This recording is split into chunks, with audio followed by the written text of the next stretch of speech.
Assalamualaikum warahmatullahi wabarakatuh. Alhamdulillahirabbil alamin. Wa asyhadu an la ilaha illallah wahdahu la syarika lah.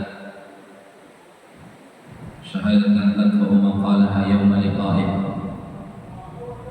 Wa asyhadu anna Muhammadan abduhu wa rasuluh sallallahu alaihi wa ala alihi wa ashabihi ومن تبعهم بإحسان إلى يوم الدين. أما بعد. اللهم علمنا ما ينفعنا وانفعنا بما علمتنا. اللهم زدنا علما وارزقنا فهما.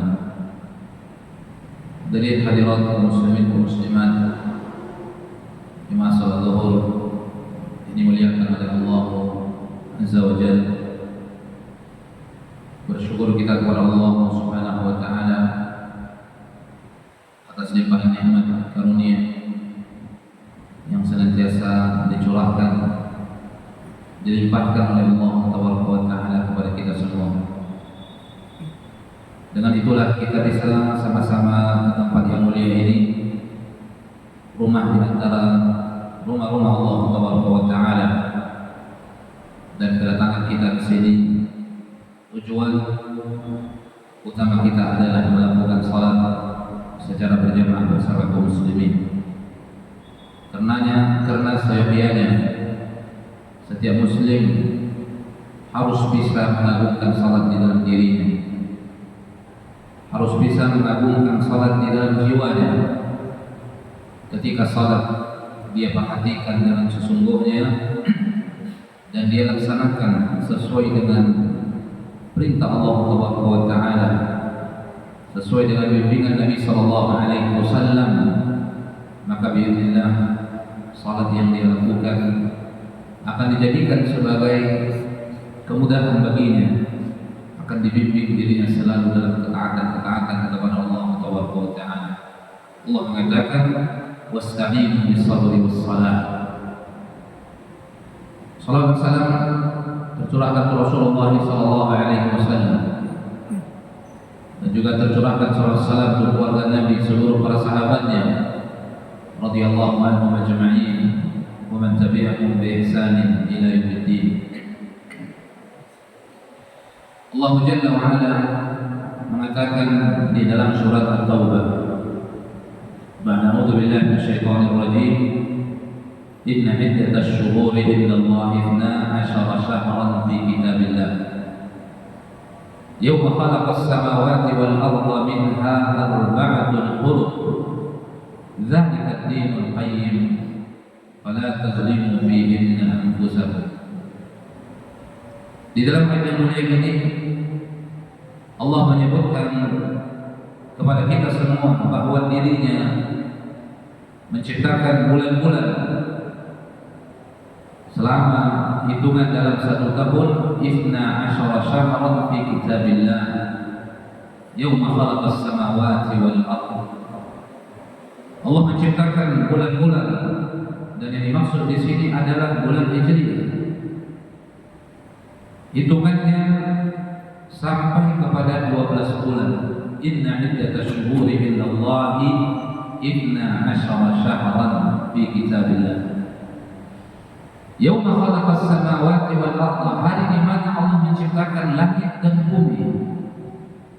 Ditetapkan oleh Allah Azza wa Jalla, ditentukan oleh Allah Taala hari-hari yang kita jalani, dan hari-hari itu pun menjadi bulan. Bulan-bulan yang kita jalani, bulan-bulan itu pun menjadi tahun, dan dalam satu tahun terdapat 12 bulan dari Muharram sampai Dzulhijjah. Kemudian Allah Taala menjadikan ciptaannya sebagiannya disucikan, diutamakan, diagungkan dan dibesarkan. Dan wajib bagi setiap muslim mengagungkan sesuatu yang disucikan oleh Allah Azza wa Jalla, sesuatu yang dimuliakan oleh Allah Subhanahu wa taala.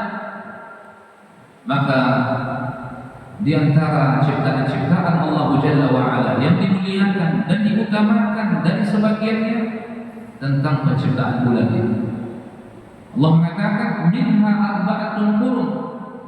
Di antara 12 bulan yang diciptakan oleh Allah Taala yang disebutkan tadi dari Muharram sampai Dzulhijjah, ada 4 di antara disebut dengan Al-Hurum, Ashhurul Hurum, bulan suci, bulan yang dimuliakan, bulan yang agung, bulan yang dianjurkan kita di dalamnya untuk memperhatikan perkara-perkara penting yang disampaikan pesan di penghujungnya oleh Allah Jalla wa Ala.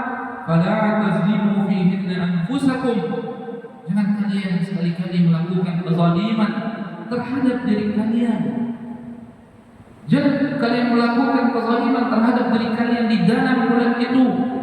Kezaliman dimanapun, kapanpun dilarang oleh Allah Jalla wa Ala, apalagi pada bulan-bulan yang disucikan, yang dimuliakan dan diagungkan. Fala tazlimu fihinna anfusakum, maka Allah mengatakan minha arba'atun hurum. Dari 12 bulan yang diciptakan oleh Allah itu, ada bulan yang disebut dengan al-hurum, bulan-bulan yang haram, bulan-bulan yang disucikan, bulan-bulan yang dimuliakan. Dan ketahuilah saudara-saudariku, hafizakumullah jami'an, kita sudah masuk ke dalam bulan ini. 3 di antaranya mutatabi'ah, berurut-urutan, Dzulqa'dah, Dzulhijjah, Muharram, dan 1 di antaranya terpisah, Rajab. Muharram, Asyura, Rajab, Mudhar yang disebutkan penamaannya Dzulqa'dah, Dzulhijjah, Muharram, Rajab. Dan kita sudah masuk ke dalam bulan Dzulqa'dah dan kita menuju kepada penghujung Dzulqa'dah, ma'asyarul muslimin. Artinya apa? Kita sudah memasuki bulan haram itu, kita sudah memasuki bulan mulia itu, kita sudah memasuki bulan suci itu yang Allah betul-betul berpesan, fala tazlimu fihinna anfusakum, jangan kalian sekali-kali melakukan kezaliman terhadap diri-diri kalian. Tentu akan ada yang berkata, apa hikmah Allah Taala melarang kita melakukan kezaliman di bulan-bulan ini? Bukankah kezaliman di bulan apapun, dimanapun diharamkan oleh Allah Jalla wa Ala? Lalu apa hikmah rahasia kenapa Allah menitipkan pesan khusus di bulan ini, jangan kalian menzalimi diri kalian? Iya, jawabannya karena kezaliman, dosa, maksiat yang dilakukan di bulan-bulan haram tidak sama besarnya, tidak sama dosanya dengan dosa yang dilakukan di bulan-bulan yang lain. Kapanpun seseorang melakukan dosa, diberikan ganjaran oleh Allah Jalla wa Ala, diberikan balasan oleh Allah Jalla wa Ala. Kapanpun seseorang melakukan kezaliman terhadap dirinya, diberikan dosa oleh Allah Jalla wa Ala. Tapi orang yang melakukan kezaliman di bulan-bulan ini, di bulan-bulan mulia ini, dilipat gandakan oleh Allah Jalla wa Ala dan lebih dibesarkan dosanya oleh Allah Taala. Dan sebagaimana itu berlaku juga pada kebaikan-kebaikan. Sebagaimana dosa dilipat gandakan oleh Allah Jalla wa Ala, tidak disamakan oleh Allah Taala dengan orang yang melakukan dosa di bulan ini, bulan berikutnya, dan bulan Rajab, dengan bulan-bulan yang lain. Begitu juga kebaikan-kebaikan yang dilakukan di bulan-bulan haram, ketaatan-ketaatan yang dilakukan di bulan-bulan haram diutamakan oleh Allah Taala. Bahkan puncaknya adalah 10 pertama Dzulhijjah yang disebutkan oleh Nabi kita tercinta alaihi salatu wassalam. 10 pertama Dzulhijjah merupakan hari-hari terbaik yang diciptakan oleh Allah Taala. Sampai Rabbuna Jalla wa Ala bersumpah dengan 10 pertama Dzulhijjah. Bersumpah dengan 10 pertama Dzulhijjah. Apa kata Allah Jalla wa Ala? Wal fajr wa layalin ashr. Demi waktu fajar, wa layalin ashr, dan hari-hari 10. Ulama mufassirun mengatakan layalin ashr, al-ashru Dzulhijjah. Hadirin hadirat muslimin dan muslimat yang dimuliakan oleh Allah Taala. Kembali kita kepada pesan yang dipesankan oleh Allah Jalla wa Ala,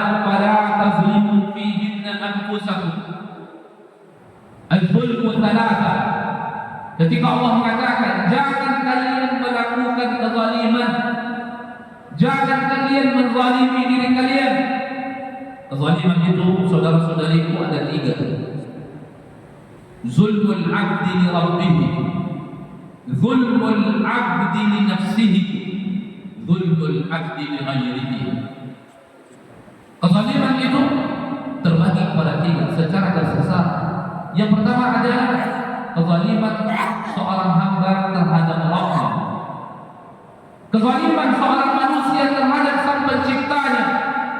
Apa yang maksud dengan kezaliman seorang hamba terhadap Sang Penciptanya? Dengan tidak menunaikan hak-hak Allah Tabaraka wa Ta'ala, tidak memberikan hukukullah kepada Allah Azza wa Jalla, tidak mentauhidkan Allah, melakukan kesyirikan kepada Allah, dan ini sebesar-besar kezaliman yang paling dibenci oleh Allah Tabaraka wa Ta'ala. Allah Jalla wa Ala mengatakan dalam surah Luqman, wa idh qala Luqman li ibnihi wa huwa ya'iduhu ya bunayya la tusyrik billah inna syirka la zulmun 'adzim. Allah mengatakan, ingatlah ketika Luqman memberikan nasihat kepada anaknya, menyampaikan pesan bimbingan kepada anaknya. Apa kata Luqman ibn Hakim kepada anaknya?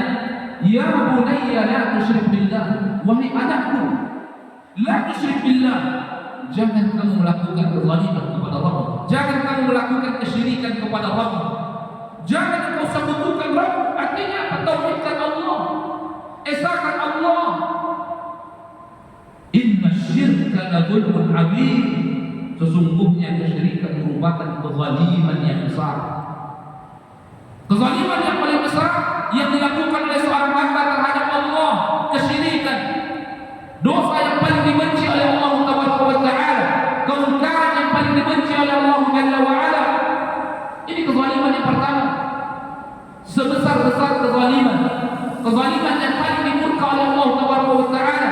Seorang hamba tidak mentauhidkannya, seorang hamba melakukan kesyirikan kepadanya, seorang hamba tidak menghadapkan penghambaan dirinya kepada Sang Penciptanya. Dan kesyirikan sebuah kemaksiatan dan kemungkaran yang akan menghapus seluruh kebaikan-kebaikan Bani Adam. Makanya Allah ingatkan kepada para nabi pun diingatkan oleh Allah Jalla wa Ala, para nabi, manusia yang disucikan, manusia yang maksum. Tidak ada manusia yang lebih mulia melebihi kemuliaan para nabi, bahkan setara pun tidak kemuliaan manusia dengan kemuliaan para nabi. Para nabi pun diingatkan oleh Allah Jalla wa Ala bagaimana bahaya dosa syirik. Wa qad uhiya ilaika wa ila alladziina min qablik, kami telah berikan kepada Muhammad, diwahyukan kepadamu dan kepada orang-orang yang datang sebelummu, para nabi, la in asyrakta la yahbatanna 'amaluk, kalau engkau melakukan kesyirikan akan gugur seluruh amalan-amalan. Ini kezaliman yang paling zalim. Kemudian kezaliman yang kedua, zulmul 'abdi li nafsihi, kezaliman seorang hamba terhadap diri, melakukan pintu-pintu kemaksiatan, tidak memberikan hak dirinya kepada dirinya, melelahkan dirinya pada tempat-tempat yang dia tidak dituntut di dalamnya, yang tidak mendatangkan manfaat-manfaat kepadanya, dengan melakukan kemungkaran-kemungkaran, melakukan kemaksiatan-kemaksiatan. Seluruh dampak negatif akan kembali kepada seorang hamba itu. Dia melakukan perbuatan zina, dia minum khamar, dia minum judi. Kezaliman seorang hamba terhadap diri, apapun kemaksiatan-kemaksiatan yang dilakukan oleh seorang hamba, semuanya akan kembali kepadanya. Zulmul 'abdi li nafsihi. Kemudian yang ketiga, zulmul 'abdi li ghairihi, kezaliman seseorang terhadap orang lain. Perhatikan lisan kita dalam berucap.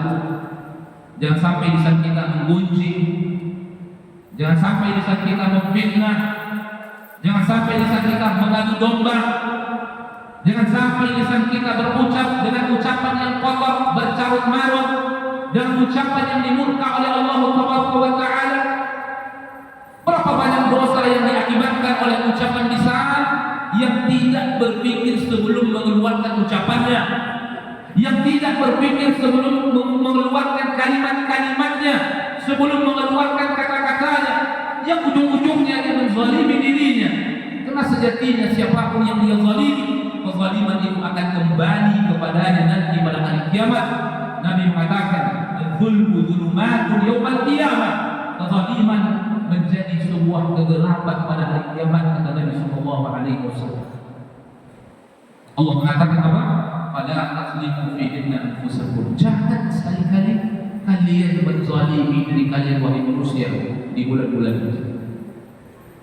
Begitu juga pintu-pintu ketaatan. Dianjurkan, diperintahkan agar kita lebih bersemangat di bulan-bulan haram ini, di bulan-bulan mulia ini. Kita tingkatkan ketakwaan kita kepada Allah Jalla wa Ala. Bukti kita memuliakan syiar bulan haram ini. Bukti kita membesarkan syiar bulan haram ini, menghormati bulan haram ini. Dan orang-orang yang bisa memuliakan, menghormati syiar, itulah orang-orang yang bertakwa jiwanya kepada Allah Jalla wa Ala. Apa kata Allah Subhanahu wa taala? "Dzalika wa man yu'azzim sya'air Allah fa innaha min taqwal qulub." Demikianlah bagi siapa yang memuliakan syiar-syiar Allah Jalla wa Ala, itulah hati-hati yang bertakwa kepada Allah Subhanahu wa taala. Sucikan ma'asyar muslimin diri kita di bulan mulia ini, di bulan suci ini, di bulan haram ini, dengan meningkatkan ketakwaan kita kepada Allah Subhanahu wa taala, melakukan pintu-pintu ketaatan, meninggalkan pintu-pintu kemaksiatan yang dibenci oleh Allah Subhanahu wa taala.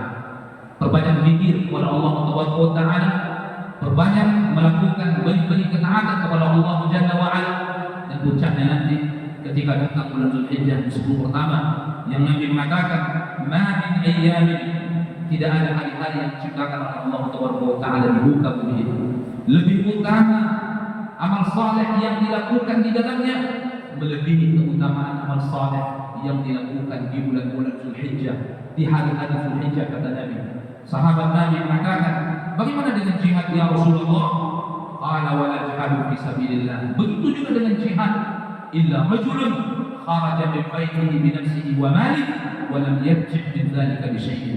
Kecuali seseorang laki-laki manakala dia keluar dari rumahnya membawa jiwanya, raganya, seluruh hartanya, dan satu pun tidak ada kembali. Itulah ibadah yang bisa menandingi dengan seluruh ibadah yang kita lakukan di 10 pertama bulan Dzulhijjah. Semoga Allah Taala membimbing kita dengan kesimpulan amal dan sunnah-sunnah Nabi SAW. Wa akhiru da'wana alhamdulillahi rabbil alamin. Assalamualaikum warahmatullahi wabarakatuh.